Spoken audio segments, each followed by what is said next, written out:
I took my neighbor to a drive-in movie. Then she climbed into the back seat. The movie can wait.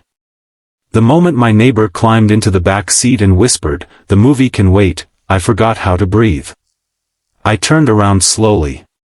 Emma was sitting there with a small smile on her face, her eyes fixed on mine. Outside, the drive-in movie was already starting. The giant screen lit up the dark sky, cars surrounded us, and the speakers were playing the opening music. But inside my car, everything suddenly felt different. "What do you mean, the movie can wait?" I asked. Emma smiled. "I mean exactly that." I laughed nervously. "You dragged me all the way here to watch a movie." "I know. And now you don't want to watch it?" She shook her head. "Not yet." For months, I had been trying to figure out what Emma really felt about me. She was my neighbor. Our apartment doors were directly across from each other. We had met almost a year earlier, and at first, we were nothing more than two people who happened to live in the same building. But slowly, things changed. It started with little conversations. "Morning. Long day? Did you get my package by mistake?" Then those little conversations became coffee in the hallway. Coffee became late-night conversations. And eventually, I started looking forward to seeing her more than I wanted to admit. The problem was, I never knew whether she felt the same. Emma was naturally friendly. She smiled at everyone. She joked with everyone. So whenever she gave me extra attention, I told myself it didn't mean anything. Then came Friday night. I had just finished making dinner when I heard a knock on my door. When I opened it, Emma was standing there wearing a casual jacket and holding a bag of popcorn. "Are you busy?" she asked. "No." "Good." She smiled. "Come with me." "Where?" "Drive-in movie." I stared at her. "You're serious?" "Very." "Why me?" She tilted her head. "Do you want me to ask someone else?" "No." I answered way too quickly. She laughed. "Then get your shoes." 10 minutes later, we were driving through the city. Emma controlled the music. She played old songs and sang along badly on purpose. I laughed so hard that I nearly missed a traffic light. "Don't judge my singing," she said. "I'm not." "You're laughing. Because you're terrible." She hit my shoulder. "You're rude. You invited me." "Big mistake." "No, you can't take it back now." She smiled. For a moment, neither of us said anything. Then she looked out the window. "Daniel?" "Yeah?"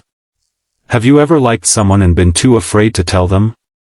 My hands tightened slightly around the steering wheel. "Why are you asking?" "Just answer." I thought for a second. "Yes." "Why didn't you tell them?" "Because I didn't know how they felt." She nodded slowly. "That's what I thought." I glanced at her. "What does that mean?" She smiled. "You'll find out." That answer stayed in my mind for the rest of the drive. When we arrived at the drive-in, the place was packed. Families were sitting on blankets. Couples were leaning against their cars. The giant screen was glowing in the distance. We parked and ordered 2 drinks. Emma opened the popcorn. "You ready?" "Yeah." She looked at the screen. Then at me. Then back at the screen. "You're staring." "So are you." "I wasn't staring at you." "You were." She smiled. "Maybe I was." The movie started. For the first few minutes, we actually watched. Then Emma whispered, "This movie is boring." "You picked it." "I know." "Then stop complaining." She laughed. A few minutes later, she moved closer. Our shoulders touched. Neither of us moved away. I could feel my heart beating faster. Then she whispered, "Are you nervous?" "No. You are." "How do you know?" "You keep fixing your sleeve." I looked down. She was right. I laughed. "Maybe you're making me nervous." Her smile disappeared for just a second. Then she quietly said, "Good." I looked at her. "Why good?" "Because I'm nervous too." That was the first time I realized this night might not be what I thought it was.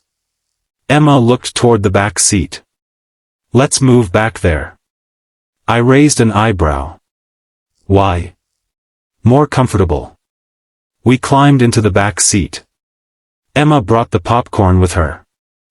She sat beside me, close enough that our knees touched. Neither of us said anything. The movie continued in the background. Then she turned toward me. "Daniel?" "Yeah?" "Can I tell you something?" "Of course." She took a deep breath. "I almost didn't ask you to come tonight." "Why?" "Because I was scared." "Of what?" She looked down. "Of ruining our friendship." My heart started beating faster. "Emma." She looked back at me. "I like you." The words were simple. But they hit me harder than anything I'd expected. "You like me?" She nodded. "I've liked you for a long time." I smiled. "I've liked you too." She stared at me. "You're serious?" "Very." "Then why didn't you ever say anything?" "Because I thought you only saw me as your neighbor." She laughed softly. "I spent months thinking the exact same thing about you." "That is ridiculous." "I know." We both laughed. The tension between us finally disappeared. Emma leaned back against the seat. "You know what the worst part was?" "What?" "I kept waiting for you to ask me out. I thought I was imagining things. You weren't." She smiled. "Every time I came over to borrow coffee." "You weren't actually borrowing coffee." "No." "Every time you asked me to help carry something." "You weren't actually carrying anything heavy." "No." "And every time you stood in my doorway talking for an hour." "I didn't want to go home." I laughed. "Emma." "What?" "You could have just told me." "So could you." She had a point. We sat quietly for a moment. The movie was still playing, but neither of us cared anymore. Then Emma looked at me. "Do you know why I wanted tonight to be at a drive-in?" "Why?" "Because I wanted an escape." "From what?" "From overthinking everything." She smiled. "I thought if I was sitting next to you in the dark, maybe I'd finally be brave enough to tell you." "You were brave." "Not really." "You climbed into the back seat." She laughed. "That was the easy part." I smiled. "So what's the hard part?" She looked directly into my eyes. "Admitting that I don't want tonight to end." My smile faded. "Neither do I." She slowly reached for my hand. Our fingers touched. Then she held my hand. It was such a small gesture, but it made everything feel real. For months, I had wondered what it would feel like to finally know how she felt. Now I knew. And somehow, it was better than I had imagined. Emma rested her head against my shoulder. "Are you happy?" "Very." "Good." We stayed like that for several minutes. The movie reached its final act. Cars around us began turning off their speakers. Some people started leaving. But we didn't move. Eventually, Emma lifted her head. "Daniel?" "Yeah?" "Can I ask you something?" "Anything." "If I hadn't told you tonight, would you have ever told me?" I smiled. "Eventually." "When?" "Probably after another 6 months." She laughed. 6 months? I was nervous. You're terrible at romance. I know. She smiled. I'm glad I didn't wait. Then she leaned closer. I didn't move. Neither did she. She gave me a soft, gentle kiss. It lasted only a moment. But when she pulled back, we both smiled. She looked embarrassed. Was that okay? I laughed. Emma, that was more than okay. She smiled. Good. I looked toward the movie screen.